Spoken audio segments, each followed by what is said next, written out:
My wife handed me pills at breakfast. Doctor said these will help your headaches, she smiled. I'd never mentioned headaches. I pretended to swallow them and had them tested. They came back as poison. That's when I handed the report to my divorce lawyer. The lab report landed on my kitchen counter at 11:47 p.m. on a Tuesday. I stared at the words until they blurred. Thallium acetate. Lethal dose. 10-15 meduau kg body weight. Symptoms mimic natural illness. Causes: organ failure, neurological damage, death within 2 to 4 weeks of sustained exposure. My hands wouldn't stop shaking. The pills sat in a Ziploc bag beside the report. 17 of them. Small, white, innocent looking. My wife had been giving them to me every morning for 17 days. Doctor said these will help your headaches, she'd said, smiling that warm smile I'd fallen in love with 3 years ago. I'd never mentioned headaches. Claire and I had been married for 3 years and 2 months. We met at a hospital fundraiser. She was a cardiac nurse at St. Augustine Medical Center. Smart, compassionate, beautiful, dark hair, green eyes, the kind of smile that made you feel like you were the only person in the room. I was a software engineer. I'd built a startup that got acquired by Google 2 years before we met. The payout was substantial, not billionaire money, but enough that I'd never have to work again if I was smart about it. Claire said she didn't care about the money. I fell in love with you, not your bank account, she'd said on our second date. I believed her. We bought a house in Pacific Heights, Victorian, 4 bedrooms, view of the bay. Life was perfect. Then, small things started changing. In February, Claire suggested I update my life insurance. We're married now, she said over dinner at Gary Danko, her favorite restaurant. We should protect each other. What if something happens to you? It made sense. We updated the policy to $2 million.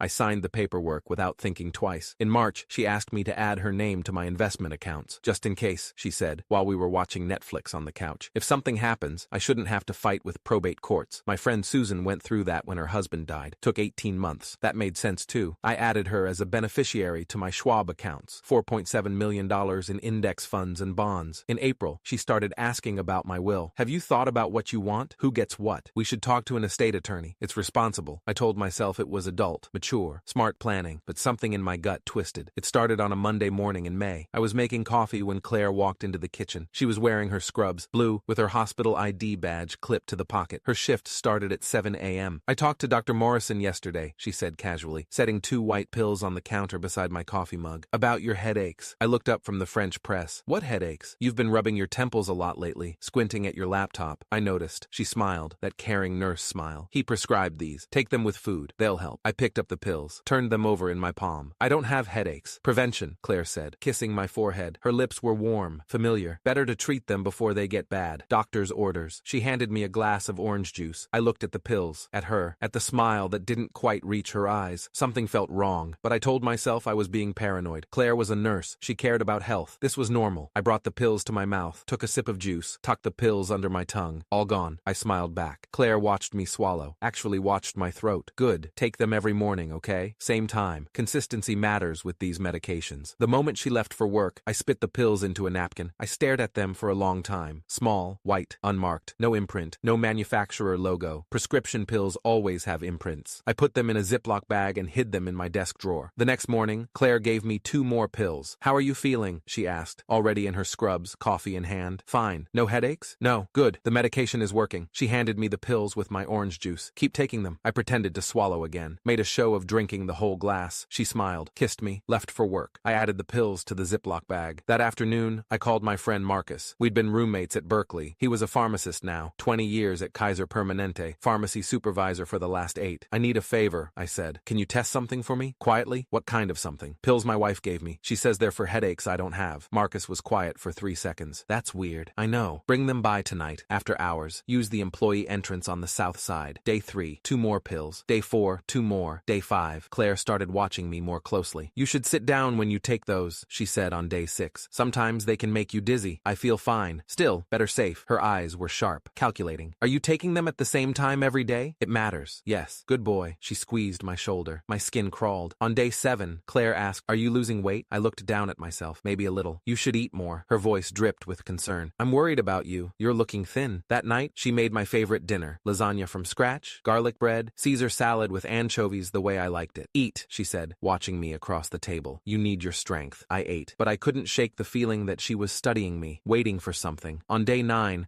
I felt genuinely sick. Not from the pills. I hadn't taken any. Sick from the realization that something was deeply, fundamentally wrong with my marriage. Claire started asking about work. Are you stressed? You seem stressed. Maybe you should take a break. We could go to Cabo for a week. Just relax on the beach. much. I'm fine. You don't look fine. You look exhausted, pale. I'm sleeping okay. Maybe we should see Dr. Morrison. Get a real checkup. Full blood panel. Make sure everything's working properly. My stomach dropped. Blood work. If I'd actually been taking the pills, what would blood work show? What would happen if she found out I wasn't taking them? On day 12, Claire bought me a pill organizer, one of those plastic boxes with compartments for each day of the week, morning and evening slots. This will help you remember, she said sweetly. I pre-filled it for you. See? Monday morning, Monday evening, Tuesday morning. Each compartment had 2 white pills. You're so thoughtful, I said. That night, I dumped all the pills into the Ziploc bag, replaced them with Tic Tacs, close enough in size and color that she wouldn't notice unless she looked closely. On day 14, Claire's behavior changed. She became more affectionate, clingy. I love you so much, she said randomly while we were watching TV. I don't know what I'd do without you. I love you too. Promise me you'll always take care of yourself. Take your medications. Stay healthy. I promise. She curled against me. We're going to have such a good life together. The words made my blood run cold. Marcus called me at 11:47 p.m. on day 17. I was in my office. Claire was asleep upstairs. David, these aren't headache pills. My chest tightened. What are they? Thallium acetate. The words didn't register at first. What's that? It's a poison. Marcus's voice was tight, controlled, professional. Used to be in rat poison until the FDA banned it in 1965. Highly toxic. Causes organ failure over weeks. Cumulative effect. The room tilted. If you'd been taking these daily at the dosage she gave you, 2 pills, twice daily, you'd be dead in 3 to 4 weeks maximum. I couldn't breathe. The symptoms look natural, Marcus continued. Fatigue, nausea, hair loss, confusion, kidney failure. Most doctors would think it was cancer or some kind of autoimmune disease. By the time they figured it out through toxicology screening, you'd be too far gone. Organ damage would be irreversible. Jesus Christ. David, Marcus's voice dropped. Your wife is trying to kill you. I called my attorney at 7:18 a.m. the next morning, Richard Chen. I'd used him for the startup acquisition and estate planning. Stanford Law, 26 years practicing corporate and estate law. I need a referral, I said. Criminal defense or family law, I don't know which. The best you know. What's going on? My wife has been poisoning me. Silence. I'm not joking, I said. I have evidence, pills, lab reports, timeline. Jesus. Richard was quiet for a moment. Call Catherine Walsh. She handles high net worth divorces. But if this is criminal, you need police involved. Give me her number. I called Catherine Walsh at 8:03 a.m. Walsh Family Law, a receptionist answered. I need to speak with Catherine Walsh. Emergency. She's in a deposition until 11. Can I take a... Tell her I have evidence my wife is trying to poison me for life insurance money, and I need representation immediately. The receptionist put me on hold. 30 seconds later, a woman's voice came on. Sharp. All business. This is Catherine Walsh. Who am I speaking with? David Morgan. My wife has been giving me poison disguised as medication for 17 days. I have the pills. I have lab reports from a Kaiser pharmacist. I need a divorce attorney who can handle attempted murder evidence. Come to my office at noon, Catherine said without hesitation. Bring everything. And don't tell your wife where you're going. Catherine Walsh's office was in the financial district, 30th floor. Glass walls overlooking the bay. She was 50-something, gray hair cut in a sharp bob, wearing a navy suit that probably cost more than most people's monthly rent. I showed her everything. The Ziploc bag with 17 pills. Marcus's lab report from Kaiser Permanente, printed on official letterhead, signed and dated, with his pharmacy credentials listed. The life insurance policy Claire had insisted I update. $2 million. She was the sole beneficiary. The bank statements showing I'd added her to my investment accounts in March. $4.7 million in liquid assets. The emails where she'd asked about updating my will. A timeline I'd written out. Every morning she'd given me pills. Every comment she'd made about my health. Catherine read everything twice, made notes on a yellow legal pad. This isn't enough, she finally said. What? My voice came out too loud. She's been poisoning me for 17 days. The lab report proves those pills contain thallium acetate. It doesn't prove your wife gave them to you, or that she knew what they were, or that she intended to kill you. That's insane. That's criminal defense strategy. Catherine leaned forward. Her lawyer will argue you obtained those pills yourself, or that someone else gave them to you, or that the lab made a mistake, or that you're having a mental health crisis and fabricating evidence. I'm not, I know, but we need more. We need her on record. We need her showing intent. We need pattern of behavior. How do we get that? You keep playing along. You keep pretending to take the pills. You document everything, every pill she gives you, every comment she makes, and we install cameras. My hands clenched. You want me to let her keep trying to kill me? I want you to gather evidence that will hold up in court and put her in prison, Catherine said. Right now you have suspicious circumstances. We need proof beyond reasonable doubt. I went home. Claire was in the kitchen making dinner. Chicken piccata. The smell of lemon and capers filled the house. How was your day? She asked, smiling. Good. Lunch with Richard about some investment stuff. Sounds productive. She handed me 2 pills with my pre-dinner water. Don't forget these. I pretended to swallow them. Smiled. Never. That night, I ordered cameras online. Nest cams. But the kind with high resolution and night vision. The kind that upload to encrypted encrypted cloud storage in real time. They arrived 2 days later via Amazon Prime. I installed them while Claire was at work. Kitchen, bedroom, living room, home office, all angles, all connected to a cloud server with password-protected access. On day 23, I caught her. It was 6:47 a.m. I'd told Claire I was in the shower. I was actually in the bathroom watching the live feed from my phone. Kitchen camera, wide angle, high definition. Claire stood at the counter in her scrubs. She pulled out a mortar and pestle, the marble one we'd gotten as a wedding gift from her mother. She crushed pills, white powder. Then she opened my vitamin bottle, the daily multivitamin I took every morning for joint health, GNC brand, men's formula. She dumped half the vitamins into the trash, replaced them with the crushed powder, shook the bottle to mix them, put it back on the shelf. Then she pulled out her phone and made a call, put it on speaker while she started the coffee maker. "Hey," she said, "it's me." The voice on the other end was male, younger. "How's it going?" "He's getting weaker. Another few weeks and it'll look natural. Maybe cancer, maybe autoimmune. Whatever they think, it won't be poison." My blood stopped moving. "Can't wait to spend his money," the man laughed. "That house in Malibu you showed me is perfect. We'll be there soon, baby," Claire said. Her voice was warm, loving, the same voice she used with me when we were in bed. "Once he's gone, we can finally be together. No more hiding, no more sneaking around. I love you," the man said. "I love you too, Derek." She hung up, hummed while she poured coffee, put my poisoned vitamins back on the shelf exactly where they'd been. I had everything. Video footage of Claire crushing pills and tampering with my vitamins. Time-stamped, date-stamped, crystal clear. Audio recording of her planning my death with her lover, discussing the house in Malibu, talking about spending my money. 17 untaken pills with lab confirmation of thallium acetate from a licensed pharmacist at a major hospital system. Life insurance documents showing $2 million payout with Claire as sole beneficiary. Bank statements showing I'd added her to accounts with $4.7 million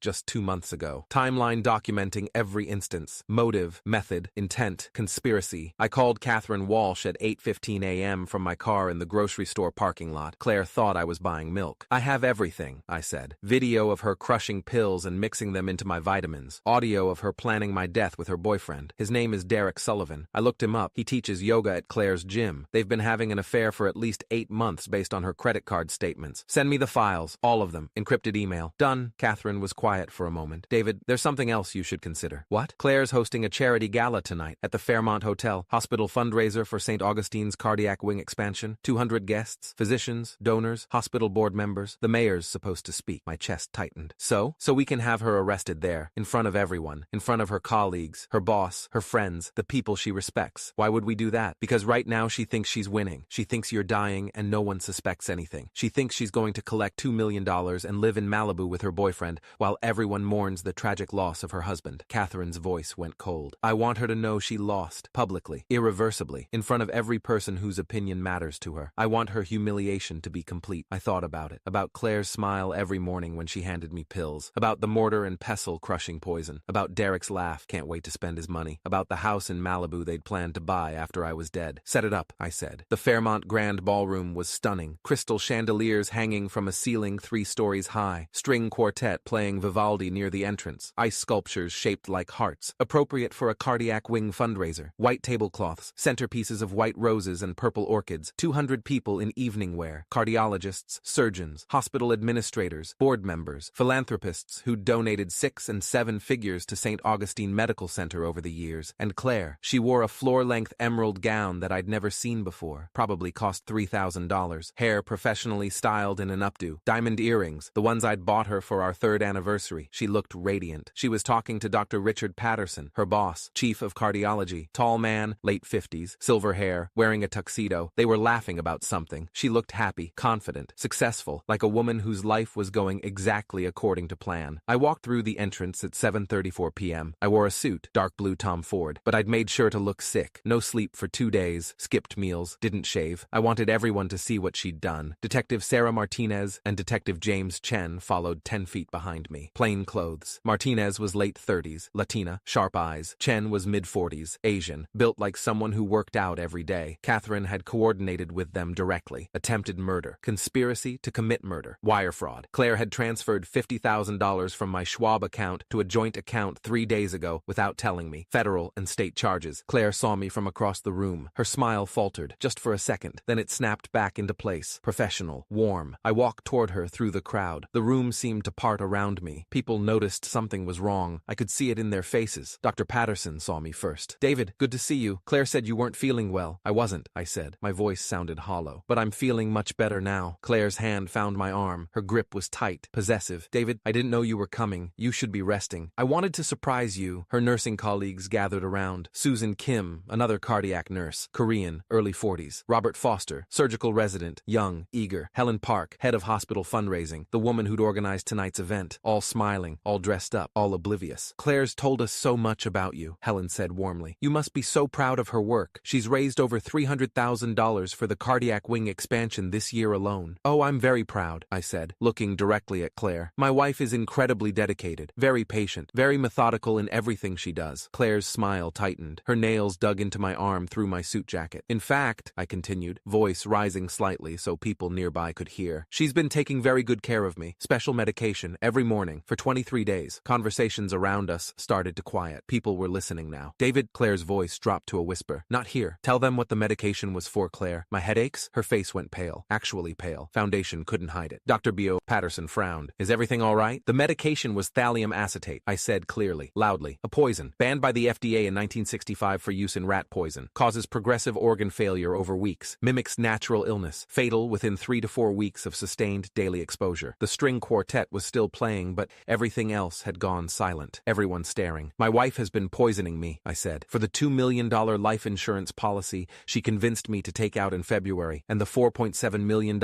in investment accounts she had me add her to in March, and the house in Malibu she planned to buy with her yoga instructor Derek Sullivan after I was dead. Claire stumbled backward. Helen caught her elbow. That's insane. Claire's voice came out too high. You're having a breakdown. The stress. You need help. I have 23 pills, I said. Lab reports from Marcus Chen, pharmacy supervisor at Kaiser Permanente, confirming they contain thallium acetate. Video footage from this morning showing you crushing pills and mixing them into my vitamins. Audio recordings of you on the phone with Derek planning my death and discussing how you'll spend my money. Claire's hand flew to her mouth. Dr. Patterson looked horrified. Claire, what is he talking about? Nothing. He's lying. I'm a nurse. I save lives. I would never. You tried to take mine, I said. Detective Martinez and Detective Chen moved through the crowd. Badges out. People gasped, stepped back. Phones started coming out. Claire Morgan, Martinez said, her voice carrying authority. You're under arrest for attempted murder, conspiracy to commit murder, and wire fraud. The ballroom erupted. Gasps, shouts, cameras flashing. Claire's knees buckled. Susan and Helen caught her, kept her upright. This is a mistake. Claire's voice rose to a shriek. He's lying. David, please, tell them, please. Chen pulled out handcuffs. You have the right to remain silent. Anything you say can and will be used against you in a court of law.